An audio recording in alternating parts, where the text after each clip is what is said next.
بسم اللہ الرحمن الرحیم۔ السلام علیکم۔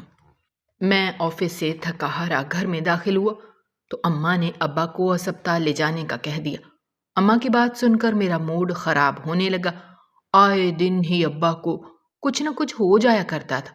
میرا اپنی بیوی سے وعدہ تھا کہ میں اسے اس کے میکے لے کر جاؤں گا، اسی لیے میں نے اماں کو انکار کیا اور کہہ دیا کہ رشیدہ کی اماں کی طبیعت بہت خراب ہے، میں اسے وہاں لے کر جا رہا ہوں، جبکہ یہ بات بالکل جھوٹ تھی۔ اماں میری بات سن کر خاموش ہو گئی۔ میں بیوی کو لے کر سسرال چلا گیا، لیکن جب آدھی رات کو گھر لوٹا تو میرے قدموں تلے سے زمین نکل گئی۔ میرے گھر کے باہر لوگوں کی بھیڑ جمع تھی اور میرے ابا کا جنازہ۔ رات کے 12 بج رہے تھے اور میں اور رشیدہ سونے کے لیے لیٹے ہی تھے کہ کمرے کا دروازہ بجنے لگا۔ میرا تھکن سے برا حال تھا۔ میں نے رشیدہ سے کہا، دیکھو اماں ہوں گی، تو اس نے منہ بسورا اور کہنے لگی، آپ کی اماں کو کام ہی کیا ہے؟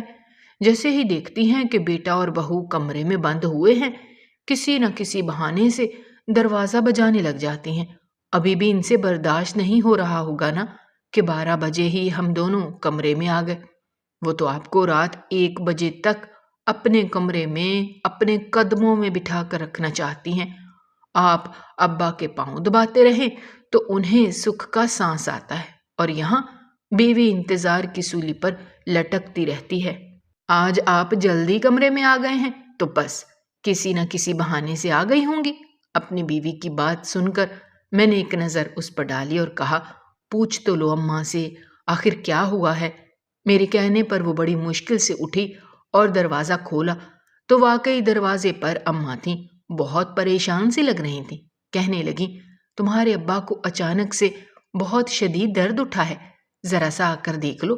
اماں نے دروازے پر کھڑے کھڑے مجھے یہ بات کہی تھی۔ اماں کی بات پر میں فوراً سے اٹھا۔ اماں تو پلٹ کر چلی گئی تھی۔ میں نے قمیض پہنی اور کمرے سے نکلنے لگا تو رشیدہ کی آواز میرے کانوں میں پڑی۔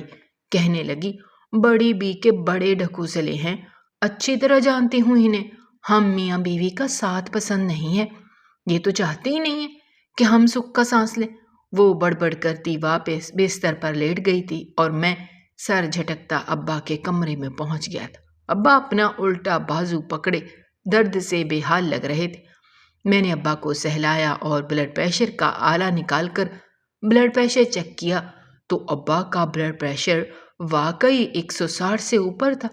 میں نے ابا کو ضروری دوائیں دیں اور اماں سے کہا کہ اب تھوڑی دیر بعد ابا کو آرام آ جائے گا، نہ آئے تو آپ مجھے آواز دے دیجیے گا۔ پھر میں اپنے کمرے میں پہنچا تو رشیدہ تب تک سو چکی تھی۔ میں بھی کروٹ بدل کر لیٹ گیا اور کچھ دیر بعد نیند لگ گئی۔ صبح اٹھا تو رشیدہ کا موڈ بڑا خراب تھا۔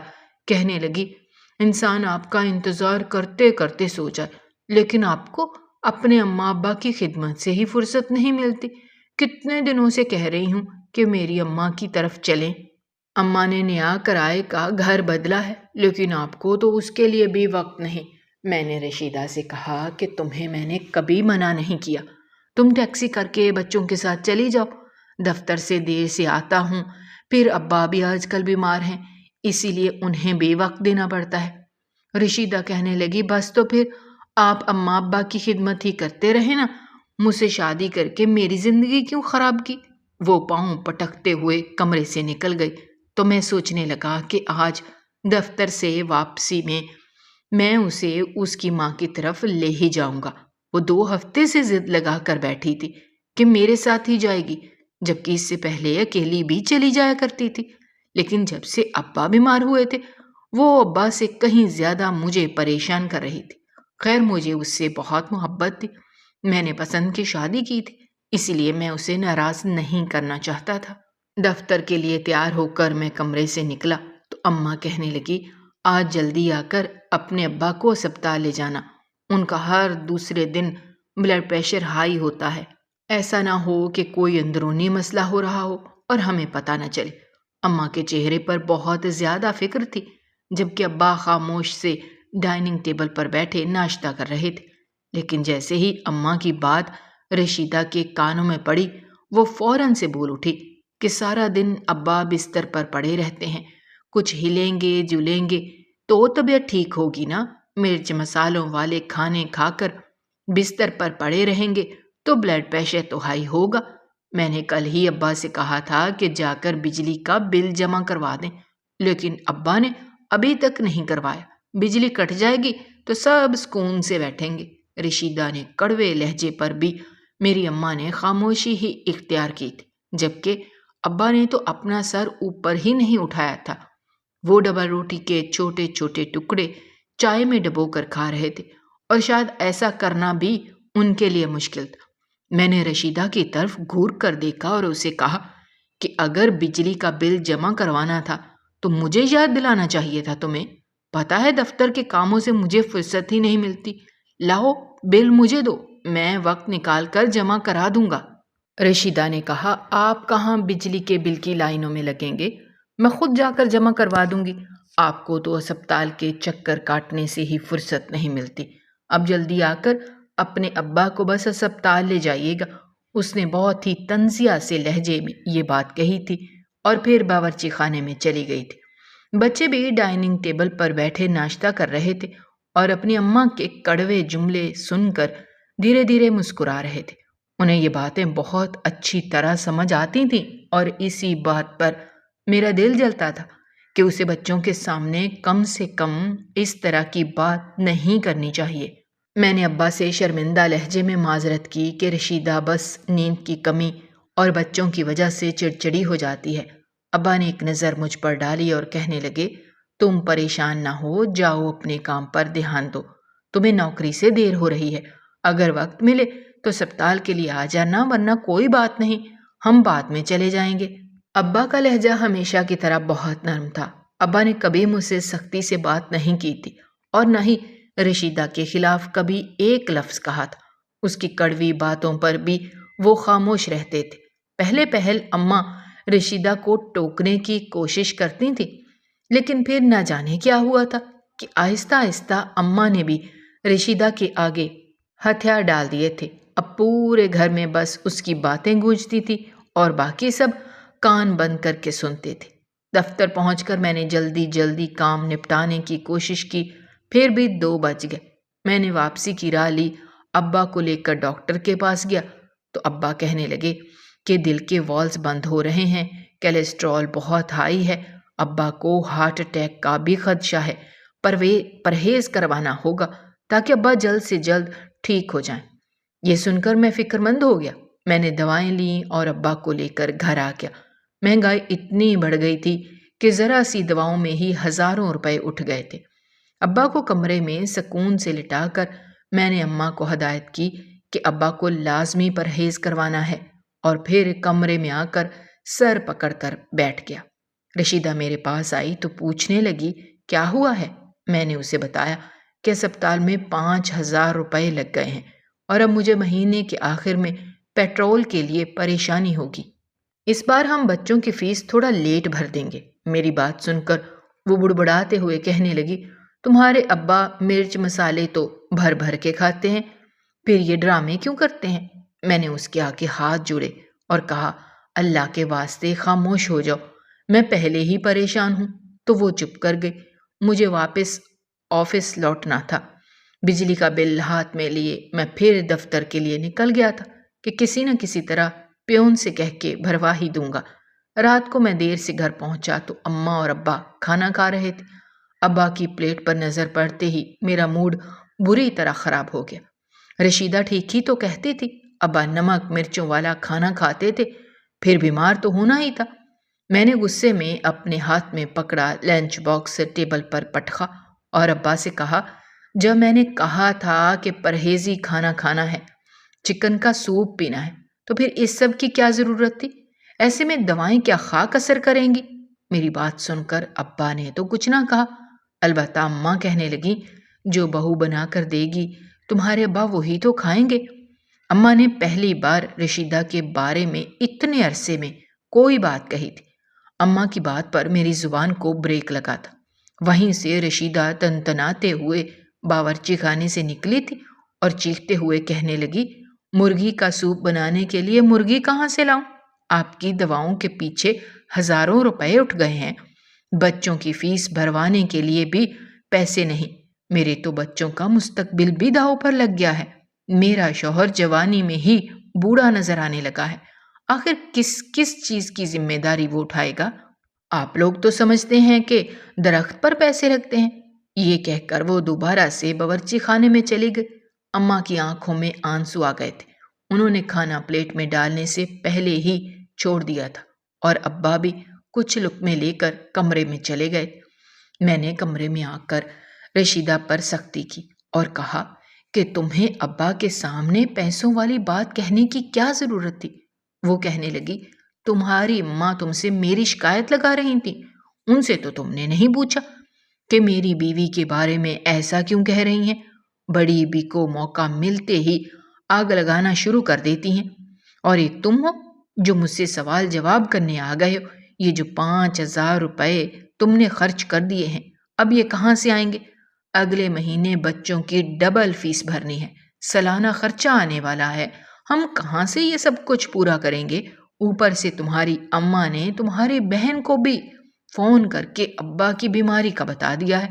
اب وہ اپنے شوہر کا ہاتھ پکڑ کر دوڑی چلی آئے گی اور اس کے بعد اس کے چائے پانی کا خرچہ بھی ہمارے سر ہوگا۔ رشیدہ کی زبان رکنے کا نام ہی نہیں لے رہی تھی۔ میں نے کپڑے بدلے، تھوڑا بہت کھانا کھایا اور سونے کے لیے لیٹنے لگا تو رشیدہ نے پھر شکوہ کیا کہ مجھے میری اماں کی طرف لے کر جانے کا ارادہ ہے یا نہیں۔ ایک دم ہی مجھے خیال آیا کہ میں نے تو اسے اس کی ماں کے گھر لے جانا تھا۔ میں نے کہا ٹھیک ہے، کل چلتے ہیں، میں کوشش کروں گا دفتر سے وقت پر آ جاؤں اور پھر تمہیں لے جاؤں۔ یہ سن کر وہ خوش ہو گئے۔ لیکن اگلے دن جب میں دفتر سے شام کو لوٹا تو گھر کے باہر میری بہنوئی کی گاڑی کھڑی تھی۔ میں وہیں سے واپس پلٹا اور پہلے ہی گرما گرم سموسے لیے اور پھر گھر میں داخل ہوا۔ مجھے دیکھ کر میری بہن خوشی سے میرے پاس آئی اور مجھے سلام کیا۔ میں نے اس کے سر پر ہاتھ رکھا اور سموسوں کی تھیلی اسے پکڑا دی۔ نکڑ کی دکان کے سموسے اسے بڑے پسند تھے۔ وہ سموسے لے کر ایسے خوش ہوئی جیسے میں نے اسے کوئی خزانہ دے دیا ہو۔ البتہ رشیدہ کے چہرے کا رنگ اترا ہوا تھا۔ یقیناً اسے میکے جانا تھا اور میری بہن کے آنے پر اس کا ارادہ کینسل ہو رہا تھا۔ میری بہن کہنے لگی، بھائی آپ بھابھی کو میکے لے جائیں، اماں ابا کے پاس میں ہوں، جب آپ لوگ واپس آئیں گے تو میں اور باسط واپس چلے جائیں گے۔ اس کی بات سن کر رشیدہ نے صاف انکار کر دیا، کہنے لگی نہیں، آج نہیں، ہم کل چلے جائیں گے۔ مجھے رشیدہ کی بات سن کر خوشی ہوئی کہ اس نے میری بہن کے آنے پر زیادہ منہ نہیں بنایا اور معاملے کو بھی سمجھ گئی تھی۔ لیکن جب میری بہن کے جانے کے بعد میں کمرے میں گیا تو کہنے لگی، بہت خوب، سمجھتی ہوں میں آپ کی بہن کے ڈرامے، ہمیں بھیج کر اماں کے کان بھرنا چاہتی تھی، لیکن میں بھی ان ماں بیٹی کے پاس ایک لمحے کے لیے نہیں اٹھی۔ اگر میں ان دونوں کو چھوڑ دیتی تو وہ اماں کو میرے خلاف بھڑکانے لگتی اور باورچی خانے کا ستیہ ناس مار کے اپنی پسند کے ڈھیروں چیزیں پکا کر نکل جاتی اور ہمارے مہینے کے راشن کا ستیہ ناس ہو جاتا۔ رشیدہ کی باتوں نے تو مجھے حیران ہی کر دیا تھا۔ مجھے لگا تھا کہ شاید وہ میری بہن کی محبت میں اس کے اور اماں کے پاس بیٹھی ہے اور اسی لیے اپنے میکے بھی نہیں گئی، لیکن اصل وجہ اس نے خود اپنے منہ سے مجھے بتا دی تھی۔ اس کی سوچ پر مجھے شرمندگی ہو رہی تھی۔ میری بہن کے بارے میں وہ ایسی سوچ رکھتی تھی۔ پھر بڑبڑاتے ہوئے کہنے لگی کہ کوئی چاہتا ہی نہیں ہے کہ میں اپنی ماں کے گھر جاؤں اور کچھ گھڑیاں سکون سے گزاروں، جان بوجھ کر یہ لوگ ایسی حرکتیں کرتے ہیں۔ میں نے رشیدہ سے کہا کہ میری بہن سال میں 1-2 دفعہ بمشکل آتی ہے، ابا کی بیماری کی وجہ سے اس کے 2 چکر کیا لگ گئے، تمہیں اتنی تکلیف ہو رہی ہے؟ میں تمہیں کل ہی تمہاری ماں کے گھر لے جاؤں گا، میرے آنے پر تم تیار رہنا۔ اب کی بار وہ خوش ہونے کے بجائے خاموش بیٹھی تھی۔ میں اچھی طرح جانتا تھا کہ وہ بہت ضدی طبیعت کی مالک ہے، چاہتی تو اکیلے بھی جا سکتی تھی، ہمیشہ میرے بغیر ہی جاتی تھی، لیکن اس بار اس نے ضد پکڑی ہوئی تھی کہ میرے ساتھ ہی جائے گی اور اسی لیے مجھے جانا ہی تھا۔ اگلی صبح میں جلدی اٹھ گیا تاکہ پہلے ہی کچھ دیر ابا کے پاس بیٹھ جاؤں اور شام میں رشیدہ کو لے کر اس کے گھر چلے جاؤں گا۔ لیکن رشیدہ نے سویرے ہی مجھے کام پکڑا دیے تھے۔ بچوں کا بیگ پیک کر دو، ان کا لنچ باندھ دو وغیرہ وغیرہ۔ اور پھر جب میں نے بچوں کا لنچ پیک کرنا شروع کیا تو میری آنکھیں کھل گئیں، کیونکہ لنچ میں میکرونی رکھی ہوئی تھی۔ میں نے حیرت سے اسے دیکھا اور کہا کہ جب گھر میں چکن تھی تو پھر ابا کے لیے سوپ کیوں نہیں بنایا؟ زیادہ تر سبزی گوشت رشیدہ خود ہی لاتی تھی، اس لیے مجھے ان چیزوں کا علم نہیں ہوتا تھا۔ رشیدہ نے تیکھی نظروں سے مجھے دیکھا اور کہنے لگی، اب آپ ہمارے بچوں کے کھانے پینے پر بھی نظر رکھیں گے؟ یہ چکن میں بچوں کے لیے لائی تھی، اپنے فرزان کو چکن بہت پسند ہے، اسی لیے۔ پھر اس نے خاموشی سے باورچی خانے کا کام شروع کر دیا۔ میں گہری سانس بھر کر رہ گیا۔ اسے اپنے بچوں کی پسند ناپسند کا علم تھا، لیکن میرے باپ کی بیماری کا احساس نہیں۔ اگر میں زیادہ کچھ کہتا تو سویرے ہی گھر میں جھگڑا شروع ہو جاتا، بس اسی لیے میں خاموش ہو گیا۔ بچوں کے جانے کے بعد میرے پاس بہت کم وقت بچا۔ میں 5-10 منٹ ابا کے پاس بمشکل بیٹھا، اس میں بھی رشیدہ نے 100 آوازیں لگا دی، اور پھر میں تنگ آ کر دفتر چلا گیا۔ ابا کے کچھ ٹیسٹ ہونے تھے، میں نے سوچا تھا کہ 1-2 دن میں کروا دوں گا۔ پھر میں شام کو لوٹا تو رشیدہ تیار بیٹھی تھی۔ میں نے اماں سے اجازت لی اور رشیدہ کے ساتھ نکل پڑا۔ بچے بھی ہمارے ساتھ ہی تھے۔ رشیدہ پہلے مجھے زبردستی اپنی بڑی بہن کے گھر لے گئی، وہیں ہم نے رات کا کھانا کھایا۔ جب میں نے واپسی کی بات کی تو کہنے لگی، اماں سے تو ملے ہی نہیں، اب اماں کے گھر چلیں۔ میں نے گھڑی پر نظر ڈالی تو رات کے 10 بج رہے تھے۔ رشیدہ بضد تھی کہ ہمیں پہلے اماں کے گھر جانا ہے، پھر گھر لوٹیں گے۔ مجھے اپنے ابا کی طبیعت کی بھی فکر تھی، لیکن دوسری طرف رشیدہ کا کہنا تھا کہ ابا سارا دن اچھے بھلے تھے، آپ کو دیکھ کر ہی زیادہ بیماری کا ڈھونگ رچاتے ہیں۔ میں نے سوچا کہ اماں سے فون کر کے ابا کی طبیعت پوچھ لوں، لیکن رشیدہ نے میرے ہاتھ سے فون چھین لیا۔ کہنے لگی، کچھ وقت سکون کا میرے ساتھ بھی گزار لیں۔ پھر وہ مجھے اپنی اماں کے گھر لے گئے تو وہیں ہمیں رات کے 2 بج گئے۔ رشیدہ کی اماں نے واپس آنے ہی نہیں دیا۔ کہنے لگی، اتنے دنوں بعد آئے ہو، اب سکون سے بیٹھ جاؤ۔ میں بھی ان کے آگے مجبوراً بیٹھا رہا، اور پھر رات کے 2 بجے جب میری صبر کی حد پار ہوئی تو میں نے رشیدہ سے کہا، اب گھر چلو، صبح بچوں کی چھٹی ہے۔ اس کا یہ مطلب نہیں کہ آدھی آدھی رات تک باہر رہیں، اماں بھی انتظار میں جاگ رہی ہوں گی، اور پھر تم نے میرا موبائل بھی آف کر دیا ہے۔ بڑی مشکل سے وہ منہ بناتی ہوئی کھڑی ہوئی، اور پھر ہم رات کے 2 بجے گھر واپس لوٹے تو گھر کے باہر کا منظر دیکھ کر میرے ہوش اڑ گئے۔ محلے کے کچھ لوگ دروازے پر جمع تھے اور عجیب سا عالم تھا۔ میں نے گاڑی ایک طرف لگائی اور جیسے ہی اترا تو پڑوس والے شاہ جی آ کر میرے گلے لگ گئے اور کہنے لگے، پتر کہاں رہ گیا تھا؟ کب سے ہم تیری راہ دیکھ رہے ہیں۔ ان کی نم آنکھیں دیکھ کر میں نے پریشانی سے پوچھا، شاہ جی کیا ہوا ہے؟ میرا دل پوری طرح بیٹھ گیا تھا۔ مجھے دیکھ کر کہنے لگے، تیرا باپ ہمیں چھوڑ کر چلا گیا ہے۔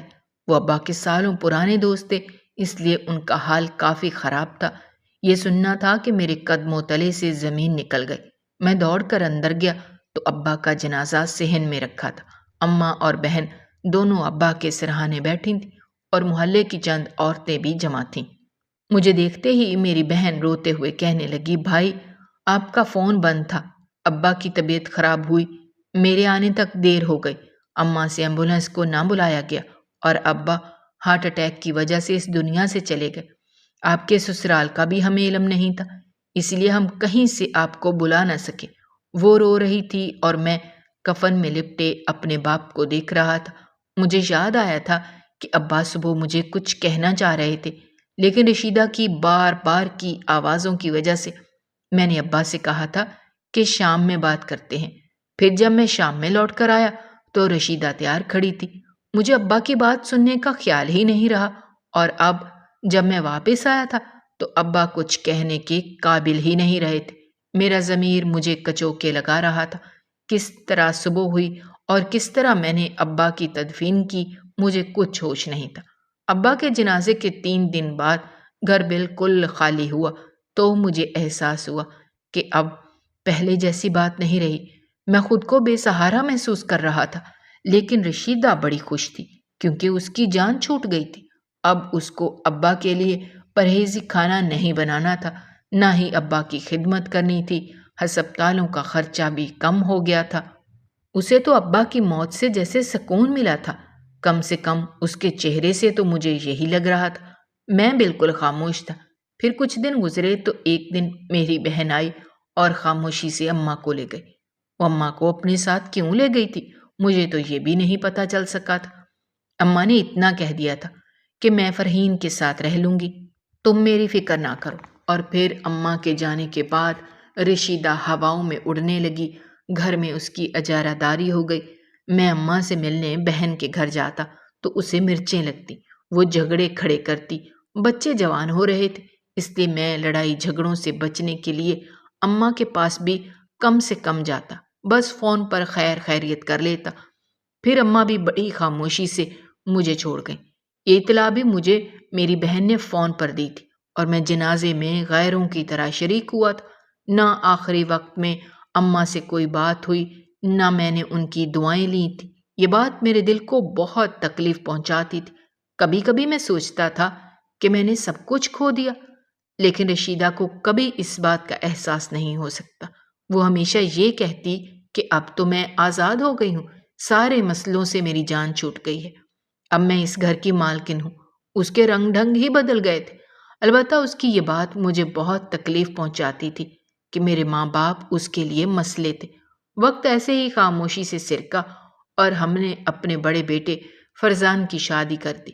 بیٹی چھوٹی تھی اس لیے اس کی شادی میں ابھی وقت تھا، لیکن خدا کا کرنا ایسا ہوا کہ فرزان کی شادی کے کچھ ہی دنوں بعد رشیدہ بری طرح سے سیڑھیوں سے گری اور اس کی ریڑھ کی ہڈی میں ایسی چوٹ آئی کہ وہ بستر کی ہو کر رہ گئی۔ اس کی وجہ سے مجھے نوکری بھی چھوڑنی پڑی۔ رشیدہ کو مستقل دیکھ بھال کی ضرورت تھی۔ جب رشیدہ کو لگا کہ اس کی حالت زیادہ ہی خراب ہے تو اس نے بیٹی کی تعلیم کو بیچ میں چھڑوا کر اپنی بہن کے بیٹے کے ساتھ اسے رخصت کر دیا۔ نعیمہ کی شادی کیا ہوئی، گھر میں میری بہو کا راج ہو گیا۔ بیوی بستر پر پڑی تھی، ساری ذمہ داری بہو کے کاندھوں پر تھی۔ اس نے وہی رنگ ڈھنگ اپنائے جو رشیدہ کے تھے۔ رشیدہ کے 2 کام کر دیتی تو سارا دن فرزان کو جتاتی کہ وہ ہماری خدمت کرتی ہے۔ بستر پر پڑے پڑے رشیدہ کو دل کی بیماری بھی لگ گئی تھی اور اسے بھی ڈاکٹروں نے ابا کی طرح پرہیز بتا دیا تھا۔ میں نے ایک دن فرزان سے کہا کہ اپنی ماں کے پرہیزی کھانے کے لیے چکن لے آؤ، تو یہ سن کر اس کی بیوی نے خوب ہنگامہ کھڑا کیا اور کہنے لگی، چکن کے دام معلوم ہیں؟ آپ تو کماتے نہیں ہیں اور بیوی سارا دن بستر پر پڑی رہتی ہے، دواؤں کا خرچہ الگ ہمارے سر پر ہے۔ کچھ ہی مہینوں میں میں ماں بننے والی ہوں، ہمیں اپنے بچے کے مستقبل کے بارے میں سوچنا ہے، لیکن آپ لوگوں کے خرچے ہی ختم نہیں ہوتے۔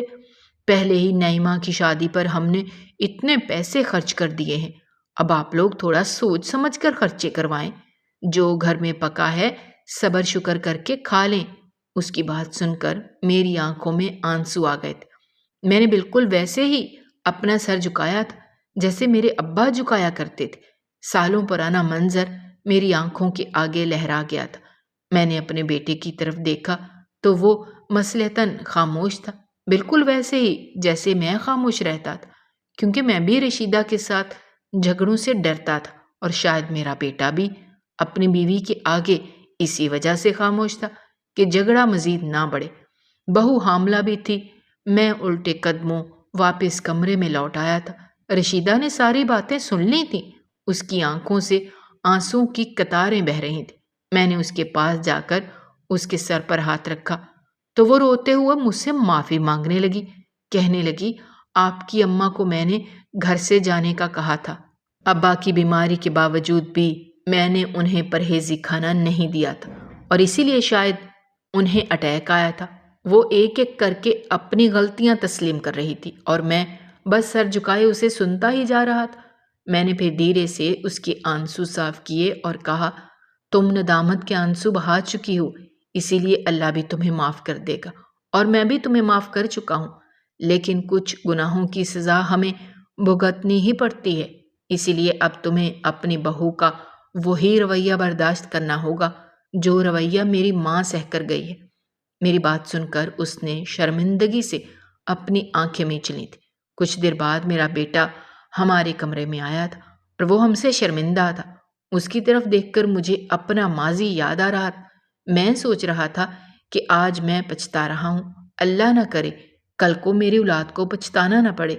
یہ سلسلہ کہیں تو رکنا چاہیے، لیکن یہ بات میں اسے کہہ نہ سکا، اور کچھ دیر بعد وہ اپنی بیوی کی زوردار آواز پر کمرے سے نکل کر چلا گیا۔